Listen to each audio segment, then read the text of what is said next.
Si estás aquí en la Florida y tienes un accidente de tránsito, te resbalas o tienes una caída en un lugar público, mi recomendación es que la primera llamada que hagas sea al abogado Jared Spinger.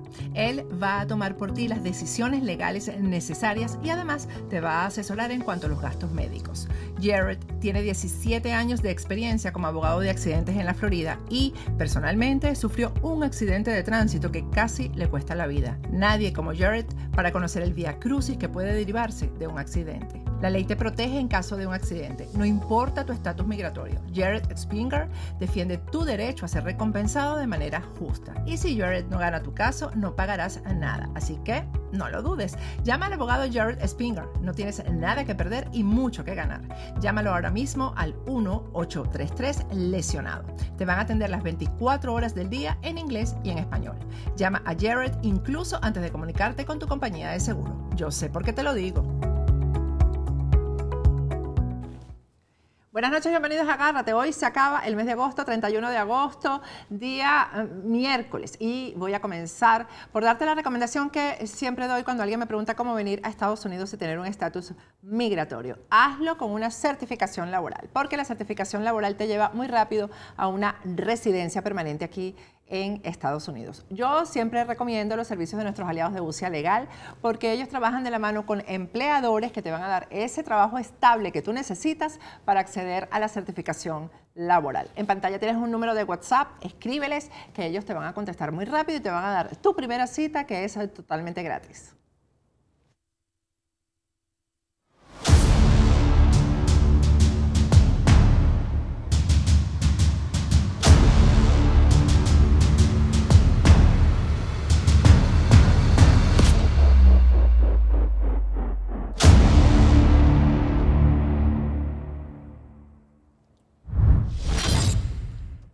Buenas noches, bienvenidos a Agárrate. Hoy es miércoles 31 de agosto del año 2022. Vamos a hablar hoy de lo que está pasando en la industria petrolera en Venezuela, de sus trabajadores, de lo que ayer dijo en su media lengua Tarek El Aissami, responsabilizando a Rafael Ramírez de lo que está ocurriendo en la industria petrolera. ¿Cuántos años tiene Rafael Ramírez que se fue? Él robó en su momento. Él hizo todo mal en su momento como todos ellos, pero en este momento es Rafael Ramírez el responsable de lo que está ocurriendo en la industria petrolera, porque además esto es producto de años de abandono, no solamente con la industria, sino también con sus trabajadores, años en los que participó obviamente Rafael Ramírez. Por cierto, todos los analistas del lenguaje corporal con los que he hablado dicen que Tarek El Aissami estaba sumamente nervioso en el momento de dar esas declaraciones. De verdad que estaba más trabado que nunca. Así que la angustia interna que tiene, yo ayer les dije que tenía mucha relación con la presión que le tienen los iraníes porque los trabajadores están rebeldes. ¿Cómo comenzó esta rebeldía del trabajador petrolero en Venezuela? Con un audio de un padre venezolano, trabajador de la industria petrolera, que le contaba a sus compañeros su tragedia, cómo perdió a su hija. Vamos a escuchar el audio y vamos a hablar de cómo se fue desarrollando el malestar, o por lo menos cómo salió a flote este malestar, que va a ser muy difícil apagar fuego con gasolina, por cierto, que es lo que está intentando el régimen. Muy buenas noches, queridos compañeros.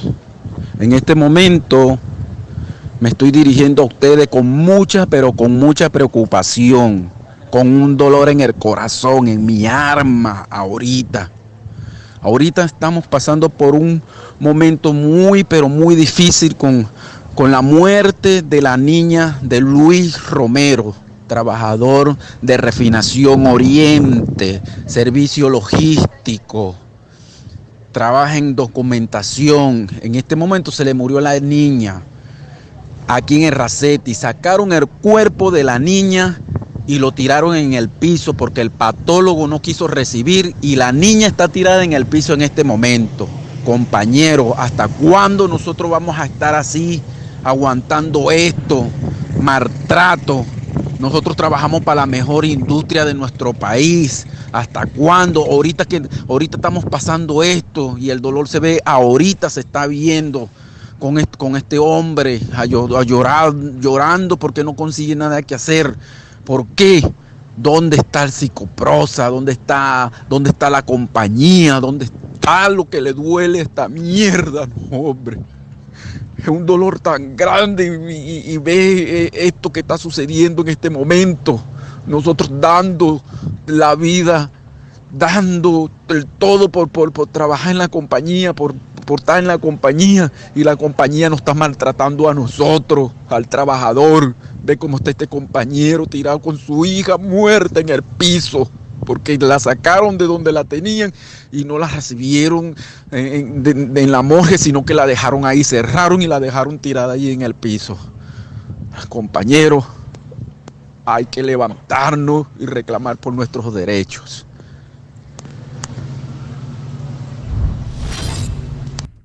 Bueno, un audio lleno de dolor, de indignación, de impotencia. Luego vino el audio de otro trabajador llamando a protestar por sus derechos. Vamos a escucharlo. No, marico, y si se quieren arrechar y me quieren venir a buscar para el taller de electricidad, que me aquí voy hasta yo. Que me manden a votar, a meter preso, como una vez me lo dijeron, que por decir lo que yo pensaba, hasta preso podía ir, pero que me vengan a buscar para el taller de electricidad, que aquí lo voy a estar esperando. Marico, esto es arrechera, ¿no? Que una niña de 10 años fallezca porque uno no tenga un seguro, porque en esta verga nosotros no se nos toma en cuenta, porque los sueldos están por el suelo, y esos tipos ni pendientes, marico, un contrato colectivo vencido, vainas que esos tipos no les da la gana de firmar, vainas que no les da la gana de hacer un carajo, ¿no? ¿Hasta cuándo, va? ¿Hasta cuándo? ¿Ah? Y nosotros peleando entre nosotros mismos por este grupo, vamos a salir para la calle, vamos a llamar a los medios, vamos a dar una rueda de prensa, que nos escuchen, sin miedo a nada, pero vamos a unirnos toditos, nosotros somos 2.000 trabajadores, vamos a hacer 2.000 trabajadores formando peo, ¿cham? Así es. ¿Qué van a hacer contra 2.000 trabajadores que salgan a protestar? Luego de eso hemos visto varios videos en las redes sociales, uno muy impactante de un padre bañando con una manguera a su hijo, porque el niño presentó fiebre, lo llevó a un hospital y simplemente le dijeron, báñelo. Vamos a escucharlo y a verlo. Aquí en esta hora del mediodía, llegando a la clínica, me mandaron a bañar al niño. Y como vivo lejos, vine y lo estoy bañando aquí en el llenadero de agua de aquí de PDVSA. Y como el PDVSA es del pueblo y PDVSA es de todo, yo tomé atribución de hacerlo, porque no voy a dejar morir de un palo de fiebre a mi hijo que me convulsione por la precaria de PDVSA y por la precaria que estamos pasando todos los trabajadores. Imagínense, qué cosa tan compleja, ¿no? Bueno, hora de mediodía, 12:18. Llegué aquí a la clínica, traía a mi hijo con un palo de fiebre convulsionando. Lo que le hicieron fue ponerle ahí le dieron un remedio oral y más nada, y lo mandaron fue a bañar. Y como no hay agua en la clínica de PDVSA, yo tomé atribuciones de venirlo a bañar aquí al llenadero. Como trabajador y como PDVSA del pueblo, y nosotros somos PDVSA también, tenemos el derecho a este servicio público por parte de PDVSA. Y aquí estamos, mi hermano, dando el todo por el todo. Bendiciones y que mi hijo se mejore, que se le quite esa fiebre. Bueno, saludos mis hermanos. Bueno, yo me pregunto si los hijos de Tarek El Aissami también los bañan de esa manera cuando tienen fiebre, y los hijos de todos los iraníes que tienen metidos ahí en la industria petrolera, ¿será que los bañan así cuando tienen fiebre? ¿Será que así se la curan?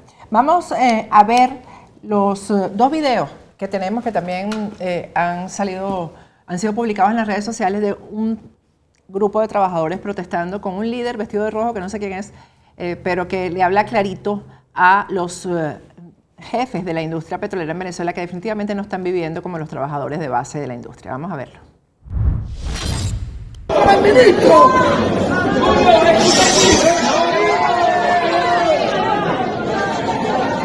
¡Usted habla con el ministro! ¡Ya va!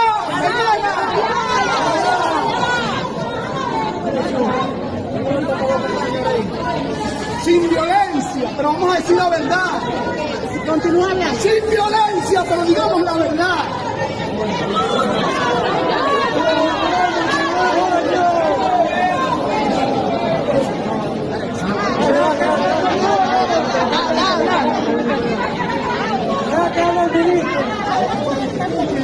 Usted habla con el ministro. Dígale la verdad al ministro que los trabajadores estamos molestos, estamos arrechos. ¿Saben por qué estamos arrechos? Porque así como hay plata para remodelar las casas del ministro, del mismo.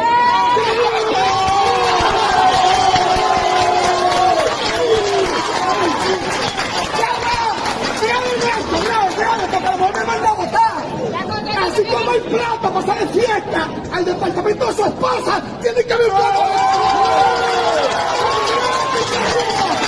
¡No digan que no! ¡Escucha! Este que está aquí tuvo 40 días hospitalizado en Racetti con COVID alta. 150 pullas en mi estómago. Cuando yo me vuelva enfermado, mis hijos o cualquiera de nosotros, queremos que nos lleven para la clínica donde te llevaron a ti, ahora.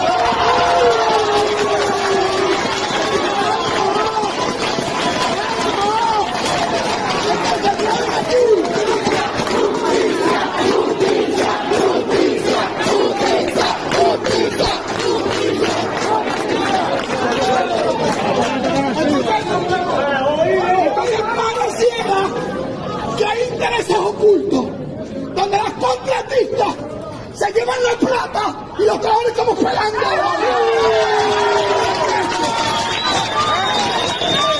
Entonces, ministro, presidente, entonces es más fácil meternos presos, más fácil tirarnos de sí, el SEBIN, la guardia para militarnos. Es más fácil, no. Creemos que la razón nos asiste y nos mantenemos en pie de lucha hasta que venga el ministro.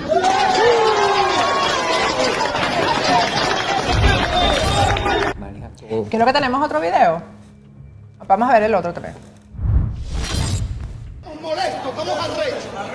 ¿Saben por qué estamos arrechos? Porque así como hay plata para remodelar las casas del ministro, del mismo, tiene que haber plata.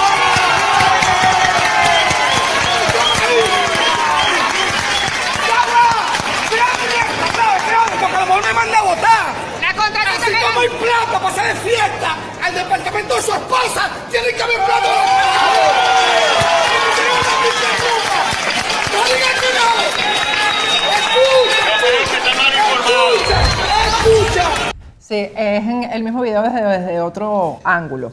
Vamos a conversar con Iván Freites. Nadie como él para explicar o para decirnos si es verdad que los trabajadores petroleros tienen todas estas necesidades, porque según Tarek El Aissami, esto es un montaje y un saboteo que desde Italia tiene este Rafael Ramírez, que fue presidente de PDVSA. Iván Freites ha sido sindicalista petrolero durante muchos años y está con nosotros aquí. Cuéntanos, Iván, la verdad de esto. ¿Esto es un montaje? ¿Es un saboteo que tiene Rafael Ramírez? ¿Qué es lo que está pasando aquí? Bueno, resulta que ahora Rafael Ramírez es ladrón. Ah, sí, lo acaban de descubrir. Es ladrón, se robó 4.850 millones de dólares solo en el año 2012, según Tarek El Aissami, imagínate.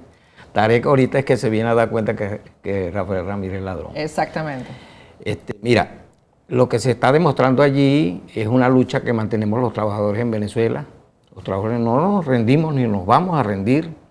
Es una lucha que nosotros sabemos que es delicada. Tenemos compañeros presos.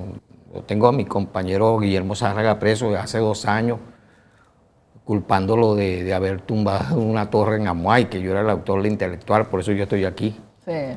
¿Entiendes? Y estos compañeros, a pesar de todas las arremetidas que ha habido, tenemos el DGCIN, el SEBIN, la Guardia Nacional, los colectivos que tienen ellos allí, los militares que ahora son dueños de las instalaciones petroleras del país junto a los cubanos, los iraníes. Una invasión que hay en Venezuela y estos compañeros, a pesar de todas esas circunstancias, se mantienen ahí luchando y hablando en la realidad. Mira, cuando nosotros vemos esos videos están regados por toda Venezuela, en todas las áreas petroleras del país. se demuestra en qué lugar nos puso Hugo Chávez, Alí Rodríguez Araque, Bernard Mommel, vamos a hablar de él ahorita, Rafael Ramírez Carreño y su pandilla. Es que esto era inconcebible de verdad antes de Hugo Chávez. El trabajador petrolero siempre era atendido. Sí. Y hasta envidiado por los otros sectores del país, porque siempre tenían las mejores condiciones de salud, Mira, de vivienda. una vez estábamos, claro, eso era en democracia, estábamos en la Federación Petrolera, en Fedepetrol, y íbamos a un paro, una discusión de un contrato colectivo. Era Carlos Ortega el presidente de Fedepetrol. Y Carlos dijo, bueno, vamos a ir a paro. Decidimos todos los sindicatos de base y la federación ir a paro. Carlos Andrés Pérez, el presidente, llamó a Carlos Ortega. No vayan a paro. ¿Y qué hizo Carlos? Tienen el aumento de salario que están exigiendo. No vayan a paro porque les dieron el aumento. Claro. Entiende, no veo a Carlos tampoco dejándose... Eran unos tipos que sabían lo que son los trabajadores, no solo los petroleros, son los educadores, son los de la salud, son los de las empresas básicas de Guayana, son los de la electricidad, son todos los trabajadores en Venezuela que están en las mismas condiciones. Pero la arremetida fue muy bestial contra la industria petrolera. Es un plan internacional. Más de 25 países están involucrados en la destrucción de Venezuela. 25 países encabezados por Cuba, China, Rusia, Irán. Esos 4 países encabezan la arremetida que ha habido contra Venezuela y contra sus trabajadores. Yo creo que los trabajadores, porque yo tengo bastante tiempo, Iván, alertando sobre esto, ¿no? Sobre el peligro de estos países metidos en Venezuela. Y los trabajadores no entendían quizás la dimensión o la relación, la vinculación de que estos países estén metidos en Venezuela con lo que podía ocurrirles en el día a día a ellos. Y fíjate, se está viendo ahora, ¿no? Claro, mira, hace unos días los compañeros en Venezuela tuvieron una serie de protestas, pero siempre en esas protestas se infiltran agentes cubanos, compañeros que son compañeros de uno, pero que están influenciados por los cubanos, y los cubanos los llevan a exigir cosas que no se deben exigir.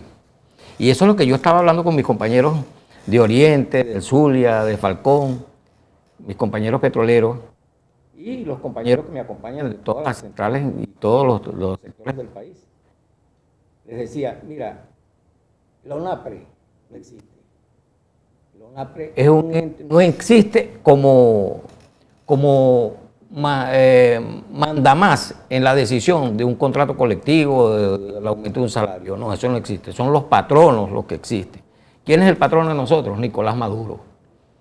¿Quién es el patrono de todos los trabajadores en Venezuela? Nicolás Maduro. De PDVSA, Tarek El Aizami. De la salud, el ministro de la salud. Entonces, todo tiene que ir enfocado hacia esos personajes. Cuando se hizo lo de la semana pasada, vino el TSJ, el Tribunal Supremo de Justicia, y declaró que era inexistente el documento de ONAPRE.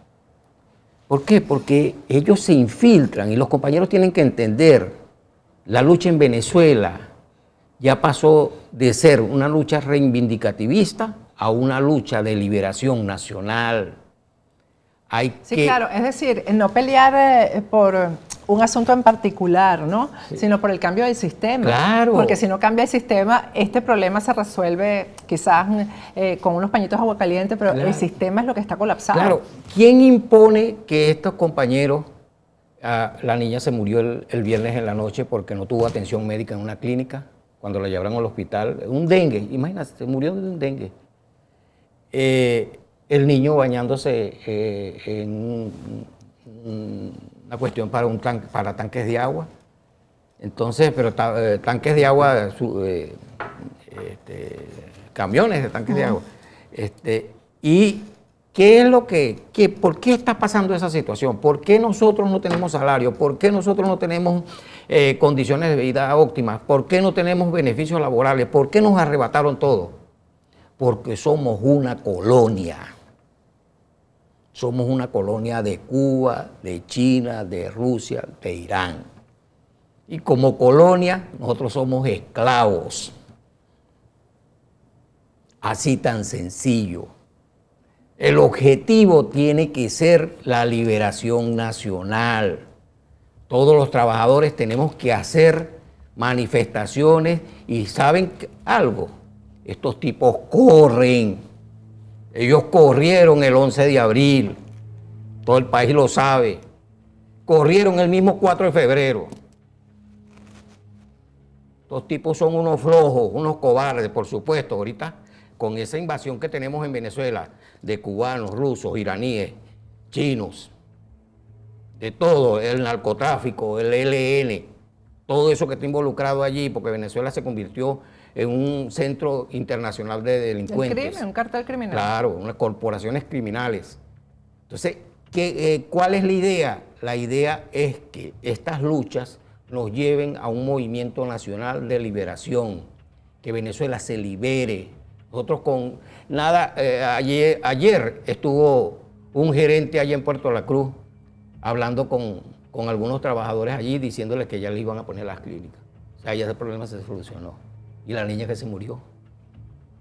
Y todos esos trabajadores, todos esos jubilados que les robaron, por cierto, en el 2014 oíste a Nicolás Maduro, cuando dijiste que este tipo era buena gente, Rafael Ramírez Carreño, y que era buena gente, que era tremendo revolucionario. Lo dijiste en el 2014. En el 2014, Rafael Ramírez Carreño, incluyendo a Wilrangel y una cuerda de bandidos allí, la Junta Directiva de PDVSA, se adueñó del fondo de jubilación de los trabajadores petroleros. Casi 4.000 millones de dólares para ese momento. Se adueñaron de eso, se lo robaron. No metieron eso en la cuenta. Eso no está eso te iba a decir, como es de los trabajadores, no lo metieron en la cuenta. Y todo lo que nos han robado a más de 30.000 trabajadores que han sido sacados de PDVSA violentamente, hemos sido más de 30.000 sin prestaciones sociales. Estos tipos nos metieron la mano en los bolsillos, ¿vale? Nosotros los trabajadores, somos el factor primordial para que Venezuela recupere su independencia, su segunda independencia.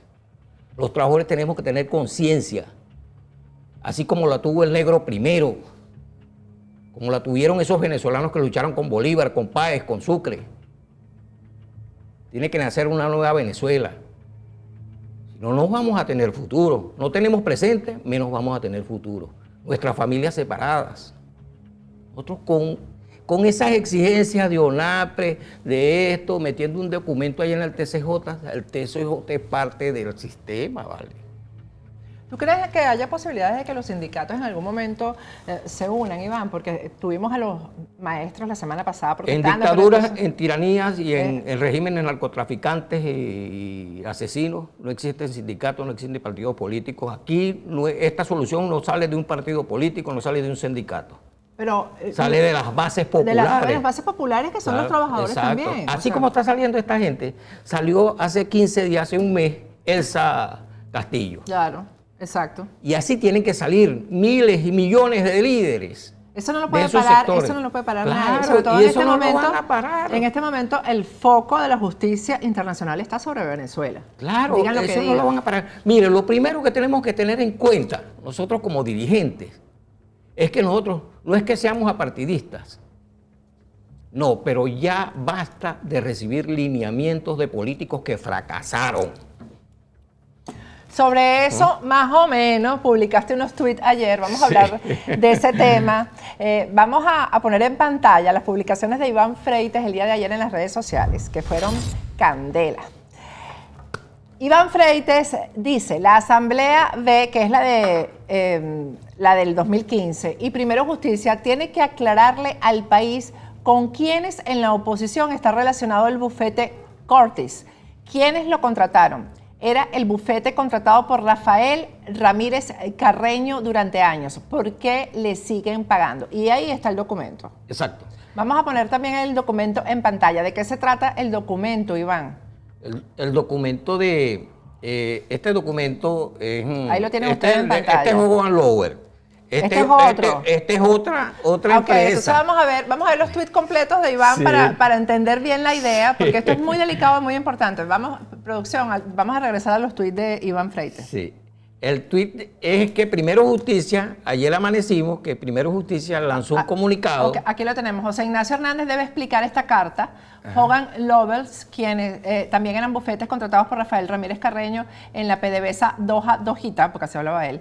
La madeja de intereses y complicidades para engañar y saquear a los venezolanos no deben quedar impunes. Vamos a seguir viendo. Así, y esta es la respuesta de José Ignacio Hernández, que él era el procurador del gobierno interino y después dijo que no era el procurador, pero sigue siendo el procurador. Ahí dice Asamblea Nacional Más Media. Esto es un documento. Así se informó además en la memoria del año antes de eso 2019. hay otro tuit. El tuit anterior a ese, sí, que por dice, favor. gracias Iván por la pregunta. José Ignacio Hernández. Sí. Okay. Saludos Iván, agradezco mucho la exacto. pregunta. Dice José Ignacio Hernández, que repito, era el procurador en el gobierno de Juan Guaidó. Agradezco mucho la pregunta. Fue esencial garantizar la continuidad de la defensa judicial para el mejor control de los casos. En las, no sé qué significa POMP, 353 y siguientes de mi libro, encontrarás la explicación. Las páginas.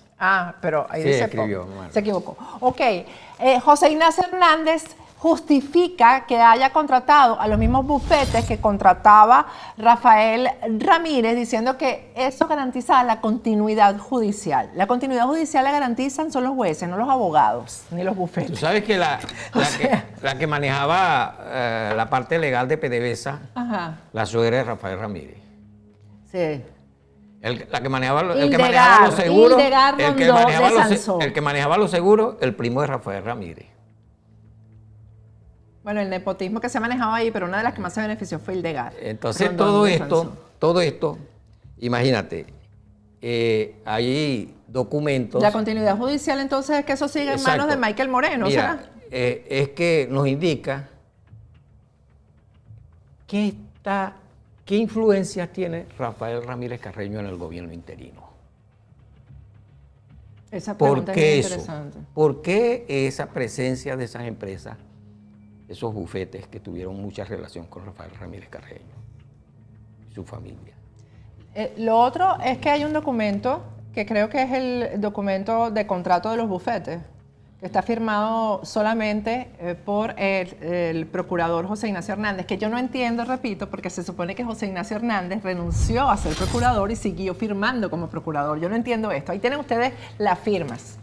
Sí, esta es una empresa, otra empresa, no solo la Curtis, la que dice Primero Justicia en su documento, no es solo la Curtis, es además Hogan Lovells y otras empresas. Que fueron Pero esta contratadas por Hogan él. Lovells también tenía relaciones con Rafael Ramírez, contratada por Rafael Ramírez. Imagínate, estas empresas, me lo dijo una de mis fuentes, que tú sabes que no son fuentes malas, son fuentes que están ahí. Ajá, Son los que estos documentos son fidedignos. Los que hacen los documentos, que los mandan a hacer los documentos. Cuando ven eso, dice, bueno, vamos a mandarle esto a Iván Freites para que lo denuncie. Bueno, esas empresas estuvieron en el 2007 involucradas en el decreto de expropiación de las empresas transnacionales, en la faja petrolífera. Las empresas que ahora contratan... Cortis y Lowell. Bueno, yo me quedo sin palabras porque realmente esto es hasta prevaricación. Esto es prevaricación, es decir, son los mismos abogados actuando para una parte y para la otra, en este caso. Entonces, mira, allí en ese documento de Hogan Lovells, el señor tiene que aclararle al país por qué él firma como PDVSA. José Ignacio Hernández. Sí. ¿Por qué firma como Pequibén? ¿Por qué firma como Banco Central de Venezuela? Bueno, es ¿Por qué el firma hombre omnipotente como ahí. Bandes y además procurador de la República? O sea, es la omnipotencia. Todas las firmas Él que ustedes dice ven que, ahí es representando a diferentes organismos. Él dice que en su libro está explicado bien en la página 353 del libro. En verdad, yo no tengo tiempo para estar leyendo la No, pero es página que esto es una 353. irregularidad por todos lados. Él tiene que aclarar muy bien su situación. Imagínate, hubo una respuesta de la presidenta de Bandes, María Carolina González, una respuesta a este documento. a esta situación. A esta situación. Pero ya la respuesta la dio cuando ya el señor Hernández había salido. Y se la dio al que está ahorita, Enrique Sánchez Falcón. Que es el actual procurador Sí. del gobierno interino, que no sabemos si existe o no existe, bueno, nunca existió. Imagínate. Ahí tienen ustedes, esta es la respuesta a la que te refieres. Sí, la respuesta, si pueden poner la primera página para que vean que es de Bandes. Ajá, tienes la primera página, la presentación. Aquí la tienen ustedes. Este es el documento. El documento. Actuación de la OPE. OPE es Oficina del Procurador Especial. Ha sido todo menos transparente y ética. Y esto es refiriéndose a la oficina que encabezaba José Ignacio Hernández. Exactamente. ¿Qué dicen ellos entre tantas cosas? Porque son 16 páginas.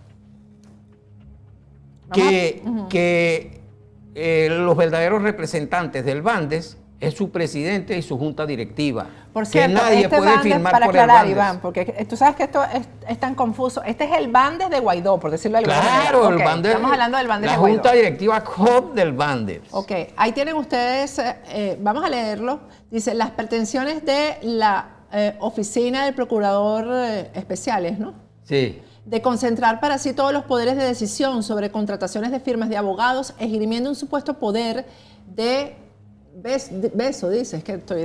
veto, perdón, sobre las decisiones adoptadas por las juntas administradoras ad hoc, resulta violatoria de las normas establecidas en el ordenamiento jurídico vigente, al cual el propio Estatuto de Transición remite a distintas disposiciones. De lo contrario, el referido estatuto contendría diversas disposiciones derogatorias expresas, de manera que cualquier tesis que arguya la prevalencia del estatuto por encima de normativa vigente o incluso de la propia Constitución debe rechazarse. La consecuencia práctica de las diversas interpretaciones caprichosas y arbitrarias por parte de la Oficina del Procurador Especial constituye un grave problema que afecta de manera significativa la gestión, defensa y recuperación de los activos de la nación, muchos de ellos, como el caso de Novo Banco, actualmente en grave e inminente peligro de perderse irremediablemente. Bueno, Hay eso muchas es cosas que una escriben. sentencia contra José Ignacio Hernández prácticamente. Claro. Imagínate. Y contra el señor que dice que no le dieron plata para venir a defender a Venezuela, que no se pusieron de acuerdo en la Asamblea Nacional. Bueno, eso tienen que aclararlo también, ¿vale? ¿Hay ¿Por qué? alguna otra parte ¿Por qué de los- el G4 no se puso de acuerdo? Pues son 4 partidos. Y Ahí los tenemos 4 otra partidos. parte. Más grave aún, se recurrió irresponsablemente en posible desviación y malversación de fondos públicos al haber autorizado en nombre de Bandes la consolidación del saldo de todos los depósitos y aplicarlos para el pago de honorarios y gastos incurridos en la representación de la República, sus agencias e instrumentalidades en asuntos presentes y futuros. Se robaron la plata. Eso es todo lo que dice. Y habrá gente que dirá, bueno, Andan por el mundo paseando con los platos de los venezolanos. con la plata. Ahí está la firma. Pónmela Entonces, otra vez, por favor, producción. mira, nosotros María pedimos- Carolina González Hernández, presidente de la Junta Administradora ad hoc de Bandes. Exacto. Mira, nosotros pedimos que se investigue a Maduro. Son 2 gobiernos que tenemos en Venezuela. 2 gobiernos ladrones, los dos. La competencia ahí es por quién roba más. ¿Y ahorita qué es lo que le están proponiendo al país? Que vamos a unas primarias. Pero además elecciones entre esos 2 grupos de ladrones. Esas son las elecciones que vienen. Porque los precandidatos hasta ahora pertenecen a los 2 grupos de ladrones. Como ellos están cómodos, vamos a calarnos a Maduro hasta el 2025, Claro, hasta el 2030. es eso, es ¿Por eso. qué? Es dejar a Maduro Mira, porque... lo más difícil para nosotros va a ser recuperar la institucionalidad democrática en Venezuela. Por eso es que llamamos a la gente a la calle, llamamos a la gente a manifestar, a protestar. Pero esta situación es tan grave que cuando ustedes ven que un señor como Rafael Ramírez Carreño tiene su mano metida aquí y ayer salen dando unas declaraciones, ¿qué es lo que está pasando? Rafael Ramírez Carreño quiere ser presidente de la República y hay un sector de la oposición que lo está apoyando. Maduro sabe eso y Maduro ayer empezó para que se olviden, inhabilitarlo exactamente, para que se olviden de que Rafael Ramírez Carreño va a ser Que candidato. esté clarito que no es por la platica del país, Sí, ni eso no es nada de eso. ¿no? No es nada de eso. Entonces, toda la situación, compañeros, a todos los venezolanos, mucha gente que te ve a ti, estos programas, gracias a Dios que cada vez que yo vengo, nos ven 100.000 personas. Esas 100.000 personas tienen que tomar conciencia. Nosotros tenemos que formar, y ya lo tenemos. Habemos profesionales, obreros, militares, porque la Fuerza Armada es una cosa y militares ladrones, que ahorita hablamos de eso, Sí. de los militares ladrones que tienen sus compañías en PDVSA. Bueno, Que son un este grupito, movimiento y hay de que liberación nacional lo tenemos profesionales, obreros, militares, juntas parroquiales, gente desde Tucupita hasta La Guajira, desde el Cabo San Román, allá en mi tierra, hasta allá, hasta Guayana. Todo esto lo estamos cubriendo nosotros, formando un movimiento de liberación nacional. No es un movimiento partidista, no es un movimiento político, es un movimiento de liberación, de independización de Venezuela. Sí, es otra independencia, porque la Claro, colonización está ahí, como tú lo claro, dijiste. con la gente muy consciente. Estamos desde aquí afuera, estamos mucha gente unida, hay mucha gente que se nos ha unido y nosotros vamos a lograr activar en Venezuela ese proceso de liberación. Bueno, Iván, gracias. Aquí se dijeron demasiadas Mira, pero cosas. no hablamos de algo ¿De qué? que faltó? se nos fue porque pensé que ahí los compañeros hablan de empresas contratistas en PDVSA. Hay una empresa que se llama 2PTO. 2 números P de Pedro, T de tomate o de oficina. 2PTO. Apréndete ese nombre. Ajá, ya lo voy a anotar, yo no me aprendo nada. Busca yo los no- nombres de los dueños. ¿De quién es 2PTO? Son unos hermanos. Ahorita no recuerdo los apellidos. Pero Unos hermanos. son unos hermanos los que a la luz pública salen.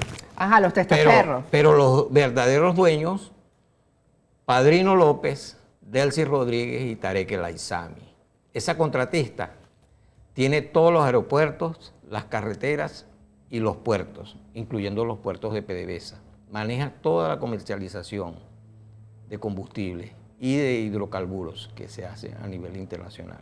Hace unos días, hace 2 semanas, el buque RC salió de la refinería Cardón con 30.000 toneladas de coque. Ese buque, antes nosotros usábamos una cuestión que llaman programación.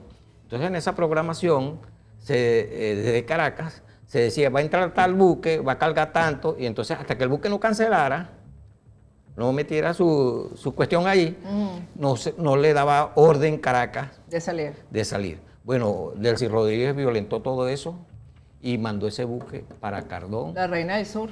sin papeles, sin nada de embarque, y se llevaron 30.000 toneladas para la India. La noche anterior, que nosotros sacamos la información, Nicolás Maduro le dijo, Delcy, te pegó el indio, te pegó el COVID.